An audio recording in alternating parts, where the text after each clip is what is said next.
Good morning once again class. इससे पहले मैंने आपको आसन बताया और उसके प्रिवेंटिव मेजर्स आपको बताए। तो इसके कुछ पॉइंट्स हैं जिसमें ओबेसिटी है, डायबिटीज है, एस्थमा है। तो ये पांडे सर ने आपका क्लियर कर दिया था।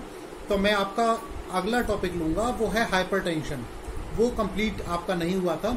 तो ओबेसिटी को आप जानते ही हैं, मोटापा, इसको कैसे मेजर किया जाता है, बीएमआई, जो मैं आपको पहले पढ़ा चुका हूँ।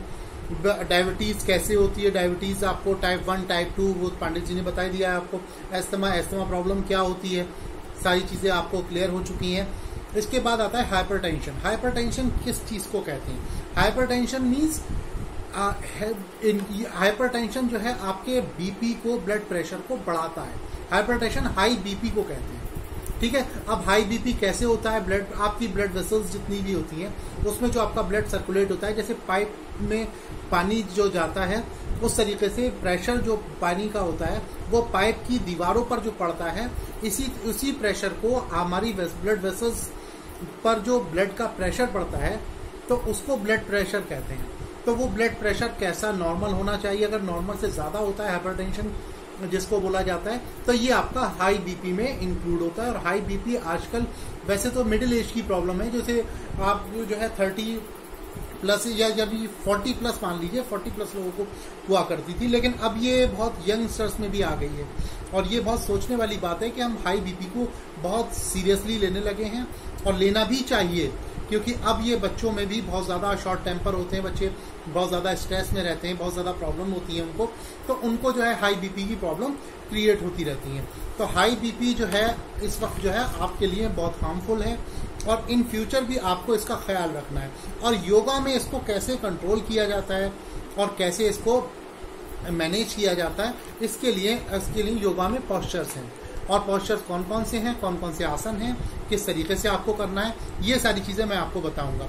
हाई बीपी के लिए बस आप इतना समझें कि जिस तरीके से पाइप में पानी जा रहा होता है, हल्का सा अगर पाइप को हम दबाते हैं तो वो प्रेशर जो है बहुत तेज हो जाता है। इसी तरीके से हमारी ब्लड वेसल्स के में जब फैट जनरेट हो जाता है, और फैट जो है उसके पैसेज को बहुत कम कर देता है, तो हार्ट को बड़ी मेहनत करना पड़ती है ब्लड को पूरी बॉडी में सर्कुलेट करने के लिए।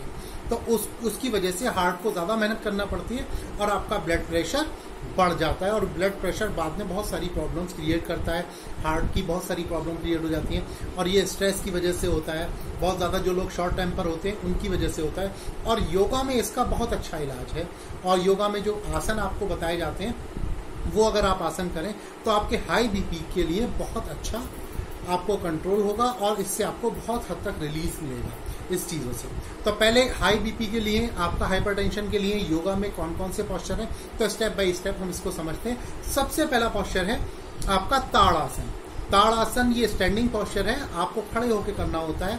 सब लोग लगभग जानते हैं इसको, ताड़ासन को कैसे करना है। हाथों को ऊपर किया, स्ट्रेच किया सीधे खड़े होकर, और हल्के हल्के अपनी बॉडी वेट को टोज पर लेकर आए।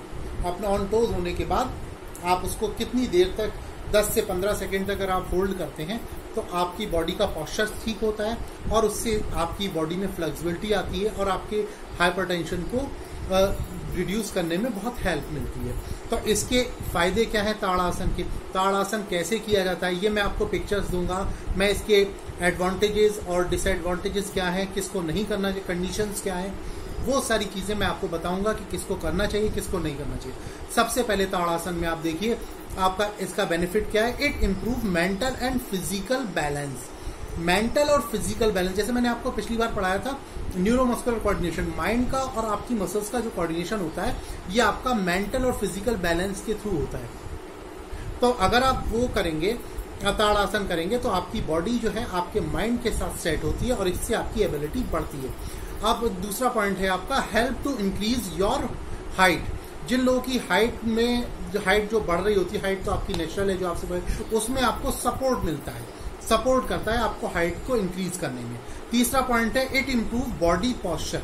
ये बहुत जरूरी है, क्योंकि हम लोगों का बॉडी पोस्चर बहुत ज्यादा डिस्टर्ब होता है। कुछ लोग ओबेसिटी की वजह से या खराब उठने बैठने के तरीके से वो अपना पोस्चर खराब कर लेते हैं। बाद में ये बहुत दूसरों के सामने बहुत खराब लगता है, आपकी पर्सनैलिटी पर बहुत बुरा असर डालता है। तो ताड़ासन करने से आपका बॉडी पोस्चर बहुत अच्छे से इम्प्रूव होता है। लास्ट पॉइंट है इसका, इम्प्रूव फ्लेक्सिबिलिटी। आपकी बॉडी में फ्लेक्सिबिलिटी जितनी होगी उतना ही आपकी बॉडी ज़्यादा हेल्दी रहेगी और ज़्यादा लचीलापन रहेगा उसमें, ठीक है, और शॉक एब्जॉर्बिंग क्वालिटी बढ़ेगी उसमें। तो ये जो है ताड़ासन से आपकी बॉडी में ये सारे बेनिफिट होते हैं। कैसे किया जाता है और इसके जो है किसको नहीं करना चाहिए, ये इस चीज़ में ध्यान रखें कि ये तो लगभग सभी लोग कर सकते हैं, लेकिन जिनको अगर बहुत ज़्यादा एक्यूट प्रॉब्लम है जॉइंट की और जो है बहुत ज़्यादा इनको लोअर बैक की बहुत ज़्यादा प्रॉब्लम है, तो वो लोग इस चीज़ को थोड़ा अवॉइड करें, हल्के हल्के करने की कोशिश करें लगभग, वरना वैसे लगभग सभी लोग कर सकते हैं इसको आसानी से। जितना हो सके उतना करें, लेकिन जिनको नीज में और एंकल में प्रॉब्लम हो किसी भी तरीके की एंकल पेन की, तो वो थोड़ा इसको अवॉइड करें। इसके बाद आता है आपका दूसरा पोस्चर वज्रासन।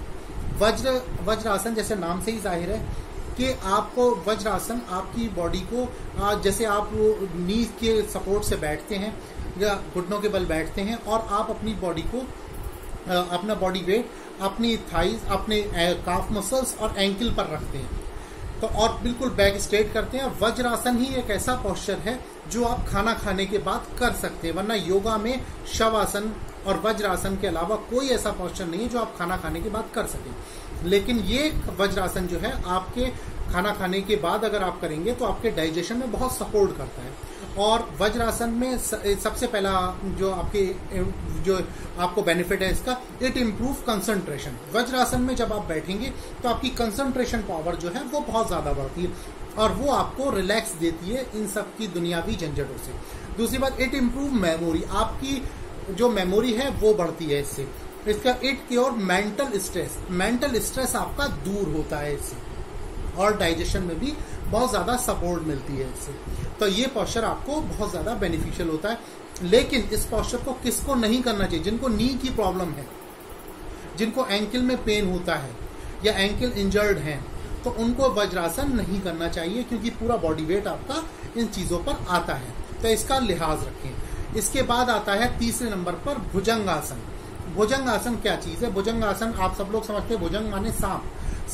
तो भुजंगासन की तरह आपको करना होता है। भुजंगासन उल्टे लेटकर अपने हाथों से पूरी बॉडी को, अपनी अपर बॉडी को उठाते हैं और सीधा करते हैं, ये आपका भुजंगासन होता है। इसकी फोटोज में भेजूंगा और उसके क्या बेनिफिट होते हैं। ये आपको हाइपरटेंशन से कैसे रिलीज देता है, सबसे पहले हम इसके बेनिफिट आपको बताना शुरू करते हैं कि आपको जो है सबसे पहला, जैसे मैंने हाइपरटेंशन से आपको रिलीफ मिलता है इसमें। दूसरी बात ये, इट क्योर ओबेसिटी, आपकी शरीर पर जो मोटापा है या चर्बी है या फैट है उससे आपको बहुत रिलीज मिलेगा। इट इम्प्रूव ब्लड सर्कुलेशन, आपका ब्लड सर्कुलेशन अच्छा करेगा। अगर आपका ज्यादा है तो उसको नॉर्मल करेगा और कम है तो उसको बढ़ाएगा, ठीक है। और अगर आपका, it provides strength and agility, आपकी बॉडी में जो स्ट्रेंथ है वो बढ़ाता है, क्योंकि जब आप पूरी बॉडी की अपर बॉडी को अपने हाथों से उठाते हैं भुजंगासन में तो आपको इसके बहुत ज्यादा सपोर्ट मिलता है, ठीक है। अब इसके बाद आता है it cure disease of liver. ये एक बहुत इंपॉर्टेंट पॉइंट है कि आपको हाइपरटेंशन के साथ साथ जो आपके लिवर में प्रॉब्लम्स होती हैं, किसी भी तरीके की जनरेट हो सकती हैं, तो उससे आपको बहुत ज्यादा सपोर्ट मिलता है, बहुत ज्यादा रिलीफ मिलता है। तो ये भुजंगासन के मैंने आपको बेनिफिट बताए, और ये हाइपरटेंशन में ये आसन बहुत इंपॉर्टेंट है, ठीक है। तो भुजंग, पहले मैंने बताया आपको ताड़ासन, दूसरा बताया वज्रासन, तीसरा बताया भुजंगासन। इसके बाद आता है आपका पवन मुक्त आसन। पवन मुक्त आसन, आप बिल्कुल कमर के बल सीधे लेट जाइए और उसके बाद अपने नीज को उठाइए और पैरों को जोड़ते हुए, नीज को आपस में मिलाते हुए अपने पैरों से नीज को जकड़ लीजिए और अपनी बॉडी को स्ट्रेच करिए एज मच एज पॉसिबल। जितना हो सके अपनी बॉडी से, अपने हाथों से अपनी नीज को जकड़ लीजिए, अपने पास दबोचने की कोशिश कीजिए जितना आप कर सकें। फोटो में मैं आपको दिखाऊंगा, आपको सब समझ में आ जाएगा। तो उससे जो है आपकी बॉडी में जो एक्स्ट्रा फैट है, स्पेशली आपके एब्डोमिनल पोर्शन और आपकी थाइज में, उससे रिलीफ मिलता है। आपके कॉन्स्टिपेशन से आपको रिलीफ मिलता है। आपकी बॉडी में जो, जैसे मैंने आपको बताया कि हाइपरटेंशन में आपको रिलीफ मिलता है, उसके साथ साथ help to it reduce fat of thighs and abdominal portion, reduce pain और लोअर बैक। ये जो इंपॉर्टेंट पॉइंट है कि आपके लोअर बैक में अगर पेन है तो उससे आपको रिलीफ मिलेगा। पहला पॉइंट नोट करें कि reduce pain in lower back, reduce fat in thighs and abdominal portion, help to reduce constipation. तो ये आपका इसके साथ साथ जो आपके हाइपरटेंशन है, इसके साथ साथ आपको इस चीजों में भी रिलीफ मिलता है। इसके बाद 5वां पोस्चर मैं आपको बताने जा रहा हूं, ये है अर्ध चक्रासन। अर्ध चक्रासन आप स्टैंडिंग पोजीशन में किया जा सकता है। इस पे आप सीधे खड़े होंगे और सीधे खड़े होने के बाद अपने हाथों को अपने कमर के पीछे रखेंगे और जितना हो सके पीछे जाने की कोशिश करेंगे। जितना हो सकता है आप पीछे जाएं, और जाने के बाद जब आपका बैलेंस पूरे तरीके से बना रहे तो आप हाथों को अपने पीछे ले जा सकते हैं। और जितनी देर तक आप होल्ड करते हैं नॉर्मल ब्रीदिंग करते हुए, वो आपका अर्ध चक्रासन होता है, जिससे आपके हाइपरटेंशन को रिलीफ मिलता है और आपकी बॉडी में जो है एक एनर्जी जो है डेवलप होती है। तो इसके बेनिफिट क्या क्या हैं? तो सबसे पहले बेनिफिट मैं आपको बता रहा हूँ, relief stress and tension. Tension और स्ट्रेस से आपको रिलीफ मिलता है। उसके बाद remove fat on the thighs, thighs पर जो आपकी फैट है उससे।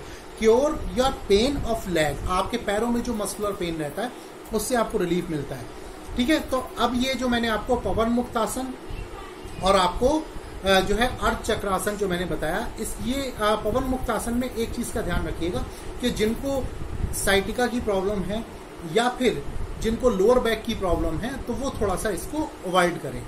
ठीक है, उसको ज्यादा ना करें। इसी तरीके से चक्रासन जो है, अगर आपको चक्कर आते हैं, आपका जो चक्कर आने लगते हैं, कुछ लोगों को प्रॉब्लम होती है कई चीजों के लेके, तो उससे थोड़ा सा अवॉइड करें।